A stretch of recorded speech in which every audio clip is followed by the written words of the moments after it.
কাদের কাদের জীবনে এরকম কিছু কিছু মানুষ আছে আমাকে একটু কমেন্ট করে জানিও তো। আমার জীবনে এমন কিছু আত্মীয় আছে, নিজের মানুষ, যারা নিজেদের অহংকারের জ্বালায় বাঁচে না।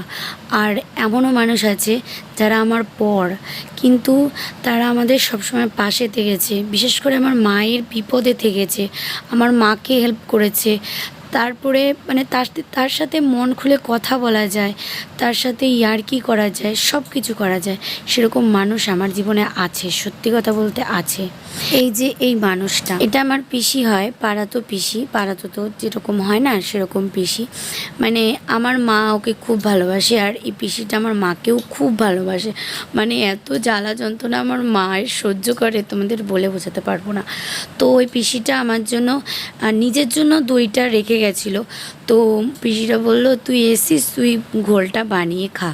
তো আমি সেজন্যই সবার জন্য বানিয়ে খাওয়াচ্ছি। এটাও খাইয়েছে বলে আমি প্রশংসা করছি এমন না, কিন্তু ওর সাথে কথা বললে হয়তো বুঝবে যে ও মানুষটা কীরকম। আজকে যেহেতু বাড়ি চলে যাব, সেই কারণে কাকিমা আবার নিমন্ত্রণ করেছে। আজকে যাব রাতে বাড়িতে আমরা। আর এখানে কাকার জন্য একটা গেঞ্জি নিয়ে এসেছিলাম, যেটা দাদা নিয়ে এসেছিলো, মানে পছন্দ করে। দাদা বাজারে গেছিলো তাই। তারপরে খেতে চলে এসেছি, অনেকটাই বেলা হয়ে গেছে। কাকিমারাতে দিয়ে দিলাম মিষ্টি আর গেঞ্জি।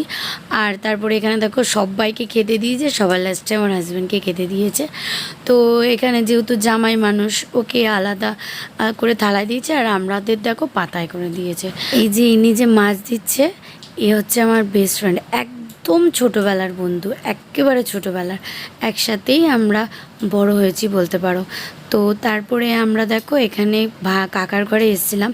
ভাইকে, মানে আমার ছোটো ভাইকে ওর বান্ধবীরা মিলে একটা ফটো দিয়েছে, ওইটা নিয়ে ওর জামাইবাবু একটু খচাচ্ছিল ওকে। তারপরে কাকিমা আমাকে একটা নাইটি দিয়েছে, আর আমার হাজব্যান্ডকে একটা গেঞ্জি দিয়েছে। যেহেতু আমি সব প্যাকিং করে ফেলেছি, তো এগুলো সব ঢোকাতে হবে, সেই কারণে বের করে একটু দেখছিলাম।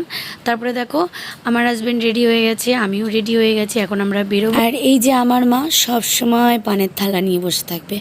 আর আমাদের আজকে বরবটিও তোলা হয়ে গেছে, বাবা এখানে মেলে রেখেছে, আর সারা রাত বাইরেই থাকবে। এখান থেকে আমি জুতোটা পরে নিলাম। আর আমি বাড়িতে আসলে আমাকে কোনো কাজই করতে হয় না, আমার ভাইয়েরাই এক্সপার্ট। তারপরে মাম সবার ঘরে ঘরে গিয়ে বলে আসছে যে আসছি। তো আমিও একটু বলে আসলাম। এখানে কাকিমাবার মামকে একটু টাকা দিল। তো যেটা হয় নাতি নাতিদের মধ্যে, মানে দাদু দিদা নাতি নাতিদের মধ্যে যেটা হয়।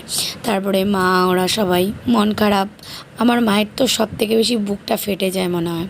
তারপরেও জ্বালা, আবার যাবে ভাইয়ের বাড়িতে, সেই আবার পায়েলদের বাড়ি গেলাম, ভাইকে শেষবারের মতন দেখিয়ে নিয়ে আসলাম যে আবার কবে আসবো না আসবো, সেই কারণে।